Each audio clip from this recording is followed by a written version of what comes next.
Good morning, good morning, good morning. Come on in. It is time for the Own Your Now show, where it's not about me, it's all about you. So everybody come on in, share with a friend, and let me know, is your cup full or what?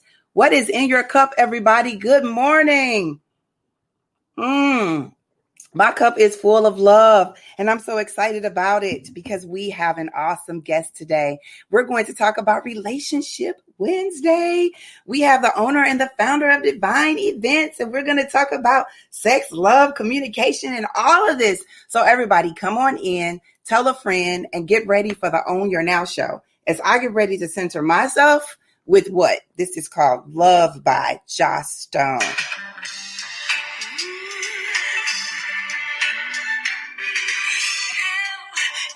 Woo, good morning, Stacy. Everybody get your stretches done. Come on in. Good morning, Laura. Woo, are we doing our circles? Good morning, Erica. Lots of cream. Reverse that. To you. Woo, we're talking about love today. It's Relationship Wednesday. Do our circles. Good morning, Kiana. Woo! Stretch. Good morning, Brenda.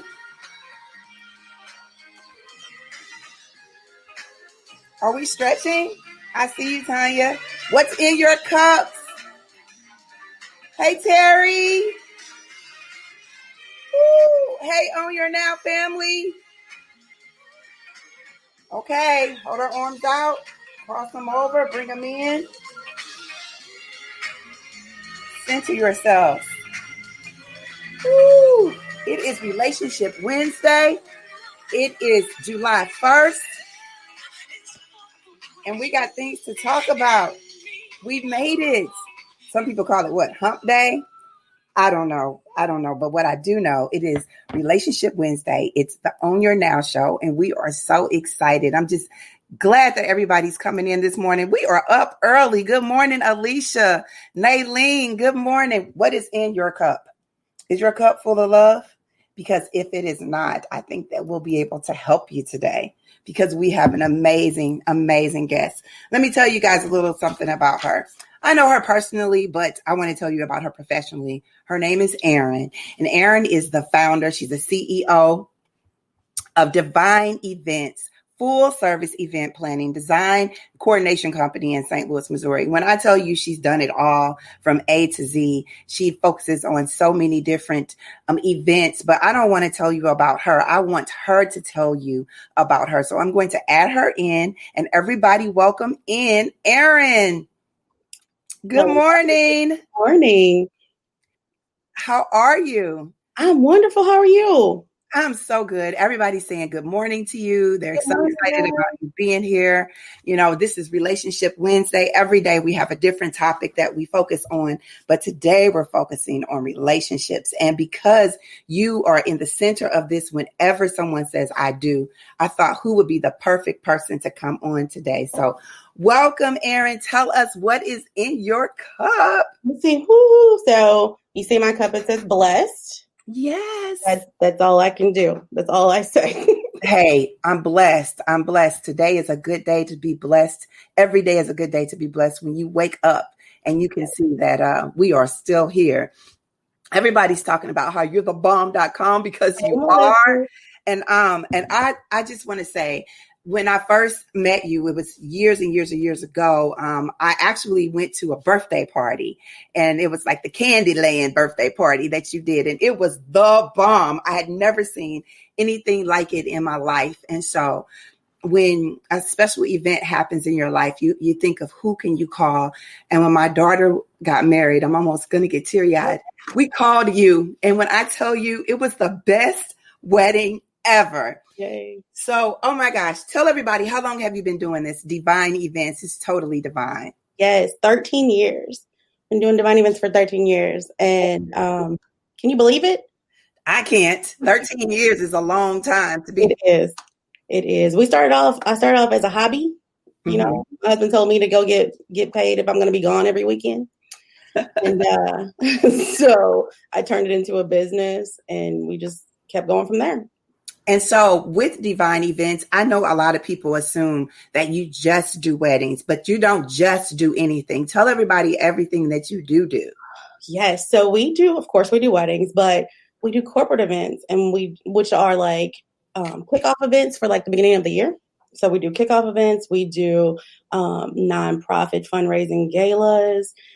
We do walks. We do it all. We do golf tournaments. I actually like golf tournaments because I like to drive the cart and have a clipboard. Oh man. So I'm excited to know that because I got some events coming up. And so we need to make sure that we contact you about that. It's something about being a part of a community that we can empower and support one another. Today, we're talking about relationships because you've seen them. You see people at they have a show about couples when they're getting married and the Godzillas of the world and all of that. But I want to just tap into it a little bit more because you said, I remember us talking about how many people that you were part of planning their wedding all the way from the beginning to the end with your wonderful team. How many couples have you married? 150. 150. That is huge because this is normally like the season. What's happening right now are people still saying, I do? Is it looking different? Well, it's looking extremely different. We're doing more micro weddings right now. And so we don't have all 100 and 250 people in the same room right now. So it's definitely different. But it's doable. And one thing I like to tell people is, what are you getting married for?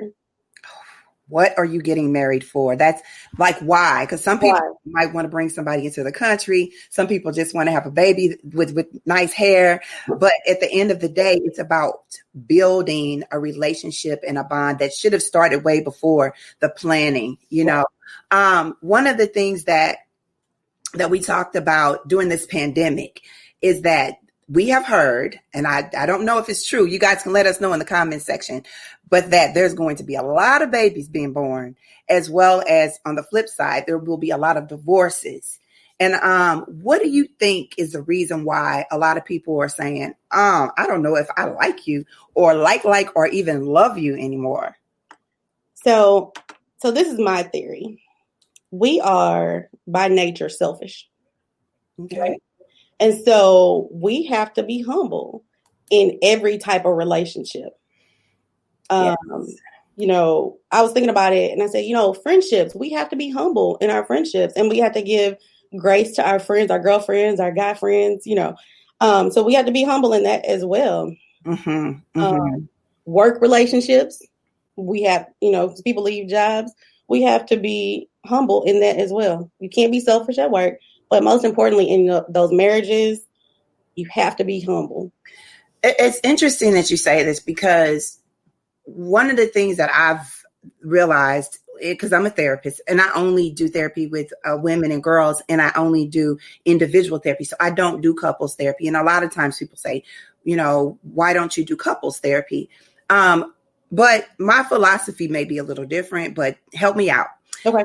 I think that we are taught to say, I love you to everyone. We grow up and people say, I love you back. The girls that I work with, they say, he said, I love you. And I said, I love you back, but I don't know if I do. And I don't think that we are taught self-love. We're not taught to say, I love you first. The moment that we look in the mirror, it's thinking about how someone else sees us versus I'm looking in the mirror and saying to myself, I love me.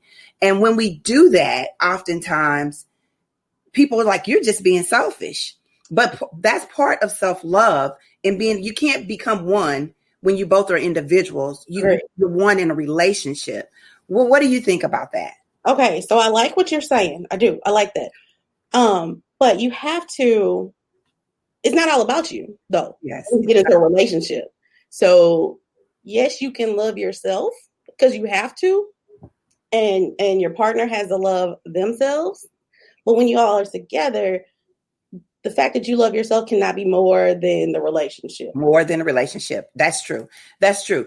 And another piece to this, because we're let everybody know, y'all, we sharing. So if y'all know somebody that's struggling or needing to get to this space, share today, because we're talking about sex and love and communication. The concept of unconditional love versus love. And I constantly talk about when we say I'm in love with you versus I love you, because you can be in love and that's a beautiful feeling. But do you think people fall out of love?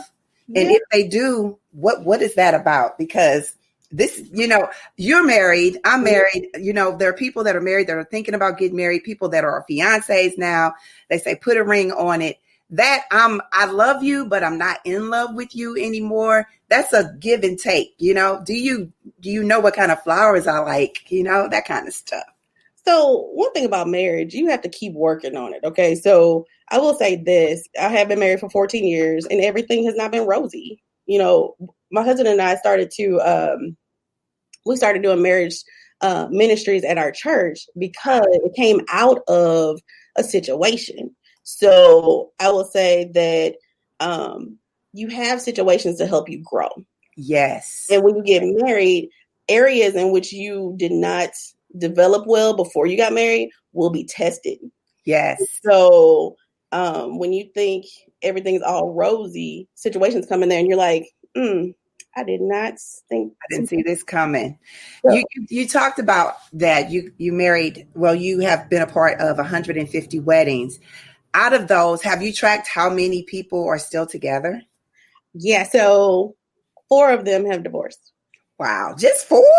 4. That's okay, good. Statistics are high, but I mean, this is good, I guess, because do you ask these key questions before you get involved in this whole process with everybody? Not before I get involved, but I will say this, during our process, we get intimate, okay? And I started becoming more involved in the couple aspect because that's where my heart is.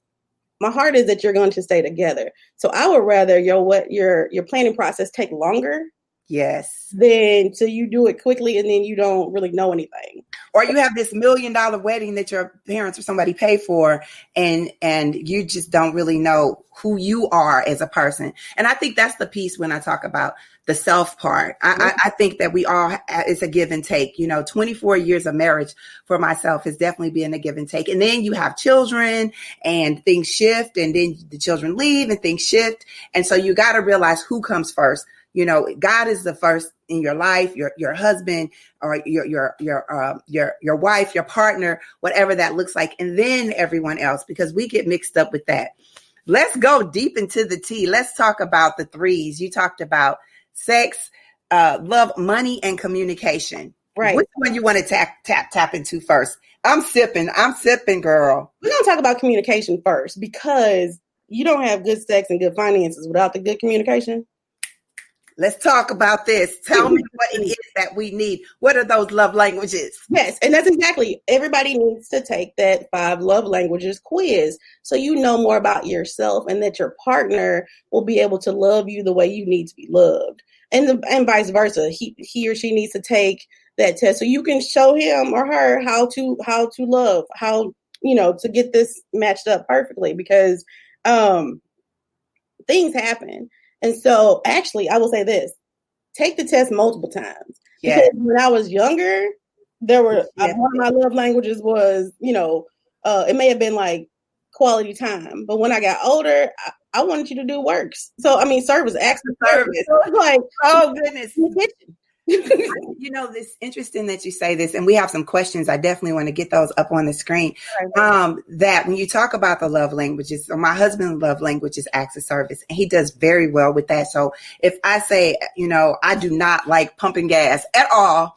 So the fact that he will go and pump my gas on Sunday so I have a full tank, or go and wash my car, he's like, you don't appreciate it. My car, I don't care if it's clean or not, but the fact that he does it and I don't have to think about it, that is really important to me. But I also know that this love language test works with the children. When my son was younger as an athlete, he could make a touchdown and come to me and do a high five. But then as he got older, he was doing it with his boys and he didn't need that from me anymore. So that's something that we should talk about because people will say, I'm going to keep it 100. I'm going to always be the same. No, brother, you need to change. No, sister, we are growing. We need to change. And that's important. So I'm looking at this. Naylene said, once you marry these couples, do they come back to you for counseling? Because they get so in touch with you, or do you stay in your lane and refer them out? I don't know. What do you do? I refer them out. I am not licensed. I just know God. Okay. And I know experiences. But what does your cup say? I'm blessed. I tell you, blessed. Pray on it. I'm blessed. But also know experiences, but I do say, let's go to a counselor who has the experience and more background. But I will refer you to books. And one of the things that my husband and I still do today is the Marriage Today with Jimmy Evans. So there are things that we do 14 years married. We still do the counseling ourselves.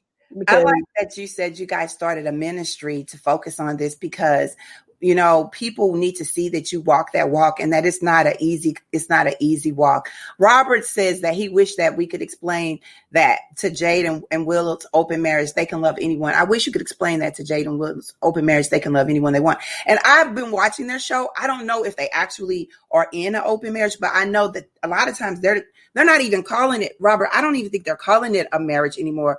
Jada was against that. She's calling it a partnership, which I believe that it is, but everybody to each his own. You've got to decide what you want before you get into that relationship. Right. That's part of knowing yourself, because I've said it before. I remember when I was in high school and I had this boyfriend, he used to say, I love you all the time. And I thought I loved him. And girl, he was, how you have that bag of potato chips. I thought he was all that and some Lay's potato chips and a soda on the side. When you open up the bag and it's half full, he was crumbs. And I didn't know it because I didn't know myself. Right. So I think when you decide on what kind of relationship, don't you agree? Everybody needs to be on the same page. You have to be on the same page, or else it will not work. Yeah. So let's dive into, are we talking about sex or money? Because either one of them can break you. And you all right. Well, let's go ahead and go to sex.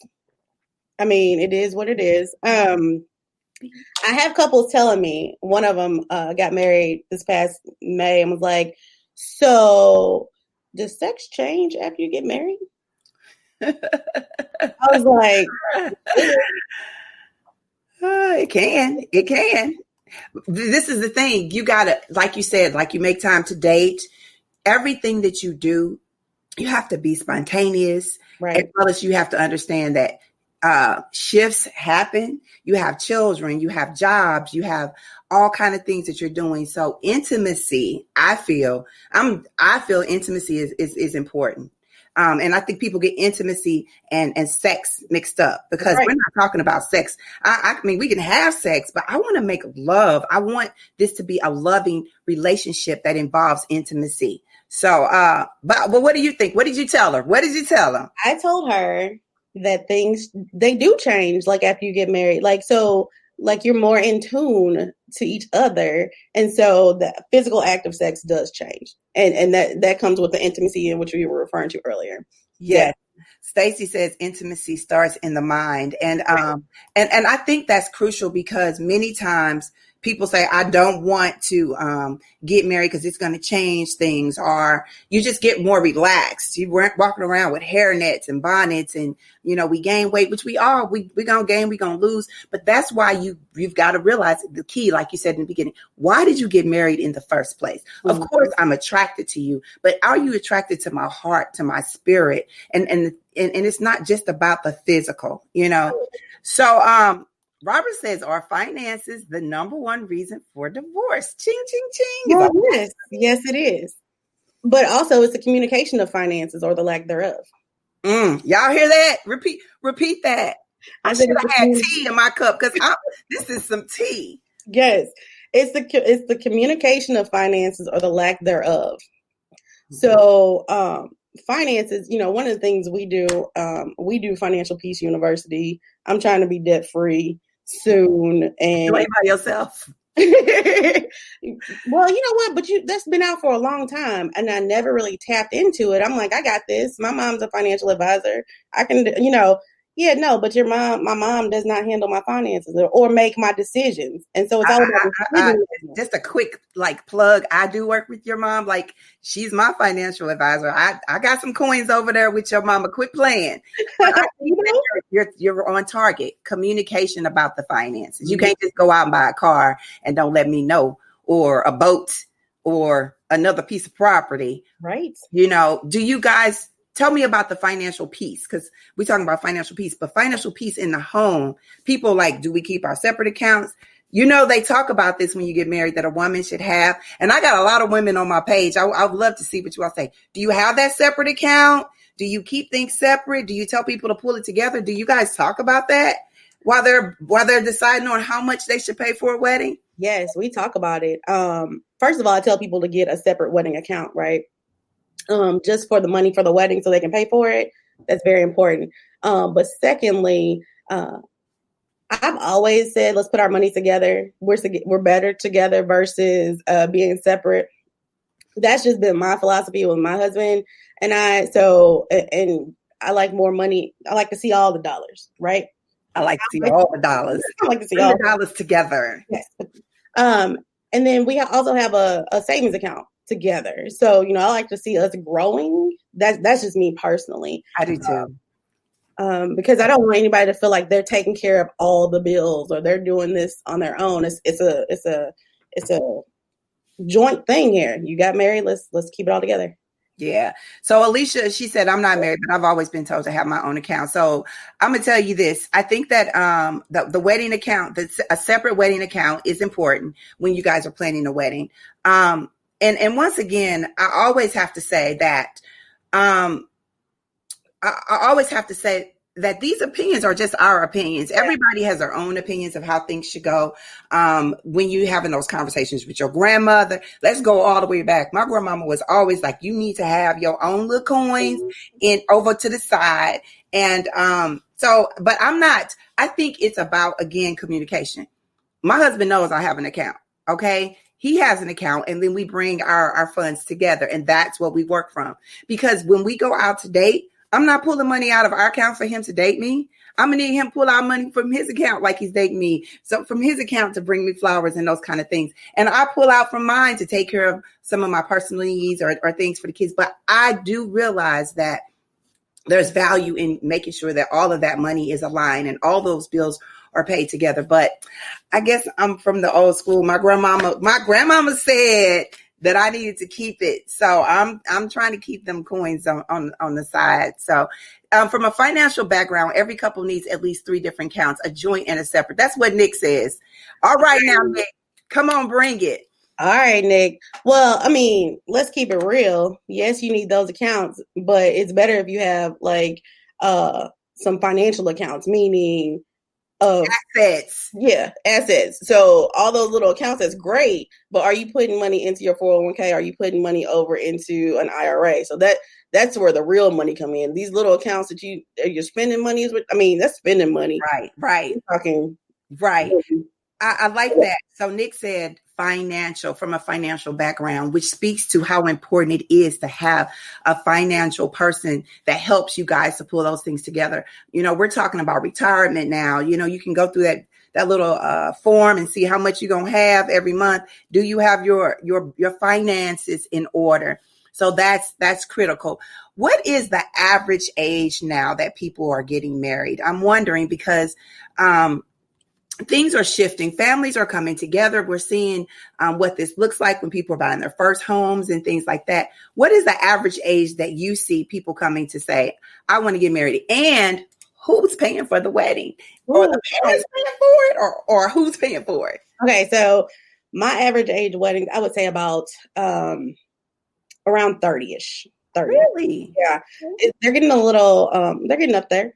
But I'm having a lot of remarriages. Wow. The same person that they divorced. Oh, so they divorced and now they realize ain't nothing out here. Let's come on, get this together, work it out. I already know you. I already know your stuff. Yes. I know your financial situation. Mm-hmm. But they're paying for that. So wedding, the older you get, they're paying for their own wedding. So the bride and groom, the couple, is paying for their own weddings. So that So they're paying for their own weddings. And I think that that's something to say. Of course, you know, my daughter saved. They saved for their wedding because they were, you know, what's that song? I'm a savage, bad, something bougie. They wanted it all. But they paid for it. And they made that happen. And I think that oftentimes we go with the old tradition where couples are staying together, like living together before they get married. But then they want their parents to pay for it. And you can't have it both ways. You got to work through those things. And I love it, the fact that they said, this is what we want. This is how we want to pay for it. So that way we were able to gift them to help out, you know, with what are you bringing to the table? Because you get married and you don't have any resources left. You don't have a house. You don't have anything but a marriage and a ring on it. Is that another thing that people get caught up in, is the ring? Do people get caught up in the ring, or do they understand that this is about a union and us coming together? That's 50-50 split right there. It's 50-50 split. Some people are all about the ring and the bling, like for everything. And then others are like, this union, it's important. We have to make it last. Let's do the work now. So yes. People are still talking about the finances. Plan the work and work the plan together as a couple. Yes. I agree with that too. I've seen so many financial disasters with just being one account. Yeah. Everybody's talking about this. Is a great conversation. Darlene says, yes, investment in building equity. Right. I want to talk about this also because you're a wedding planner, and I know you do corporate, you do so much more, and I love that. And I know we're going to be wrapping up. Ladies and gentlemen, you can start dropping your I define me affirmation on your now words in the chat. I want to just tap into that mother-in-law part because, you know, they talk about the TV shows, and I've seen you on TV shows before doing wedding planning. What happens? How do you manage all these people that want to tell people how to say I do? Oh, so I'm the one, like everybody else's conversation, it doesn't matter. It's the people who are paying, who have the input. Have the coins. Yeah, if you have the coins, we can talk. But let's talk about the mother-in-law thing, though. I feel like it's very important to honor our mothers on both sides. So that's very important to honor them. It's in the Bible. So do that part, but at the same and be respectful. Yes. You know, they have emotions, and their emotions are, I'm losing a baby. Okay. Yes. And so when I talk to them, I say, no, you're gaining a whole new family. So it depends on when we can talk. And I want to make sure I lay that groundwork too. I try to tell them, you created an amazing child, either one, if it's the bride or the groom side. Yes. That beautiful, amazing child grow. Yes. And that's how you come together, because you do literally become one family in some form or fashion. Either you do or you don't. But at the end of the day, they become one family, and that's a perfect union. Man, you have dropped so many T's and I'm just loving it. The keys are right on point, and we can continue this conversation, which we will continue the conversation. Tell us how can we find you? If someone's like, I'm ready to plan, I'm ready to talk about this, because how far in advance?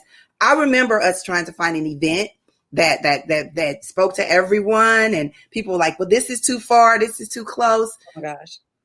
How far in advance do people need to think about this, and how do they contact you? So that's two things. How do they contact you as well? First of all, you contact me, Divine Events. So we're on Facebook. We're on Instagram, Divine Events STL. And then, of course, our website, mydivineevents.com. How soon do you want to get together? So 12 to 18 months. Wow. Yeah, it depends on what you're doing. So if I tell people I can plan a wedding in 3 months. I need 3 months in order to send out good invitations and make it look good. I can get it done sooner. It just depends on how your coins are. Right. Because now you might not send out physical invitations, but I think people should still get those, because, everybody needs those. But because of the whole pandemic, people might want to do virtual. I guess most important is how much money you're working with when it's time to start. Right. Let me tell y'all something. She knows her worth, and you got to come with the deposits when you're ready. So just know this, man or woman. Right. So tell us your affirmation word of the day. Everybody's dropping some beautiful words in here. What is your affirmation? My affirmation word is, I would say it's joyful. Joyful. Tell us why joyful. I am looking at each day and just being at peace and with joy in my heart. So just trying to be as joyful as possible, and especially during these times. So that's where I am today. Yes, joyful, especially during these times. We are truly blessed, and you have blessed us today. You have poured into our cups, and we're ready to get started and make sure that everybody is on the same page. I hope you guys have shared this today.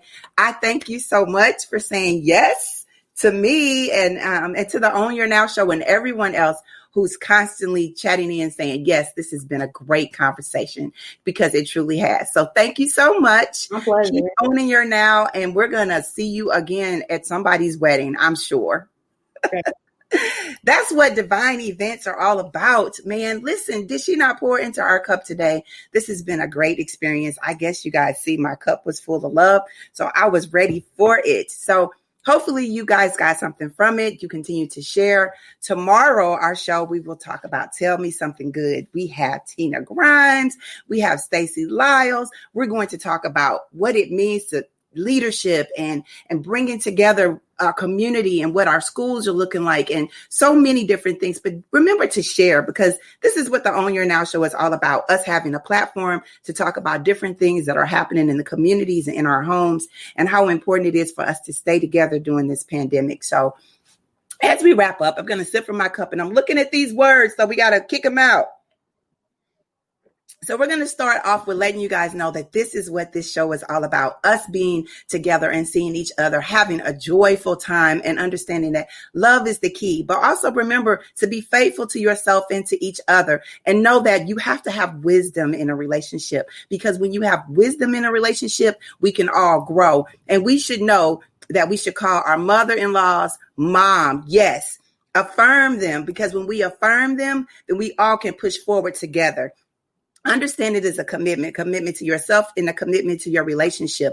Believe that you can make it through all things through Christ. It's going to take work, yes, but be respectful for one another. Because when you're respectful of one another, guess what happens? You never leave the relationship negative. So continue to be respectful. Understand that there's fruition in thinking this through, because this is what this love thing is all about. Have hope. Hope will get you through when things look like they're rough. Be able to release the anger and know that together we have wisdom and we will make it through anything. I love the fact that we have all come together today and we dropped some great tools. So I thank Aaren.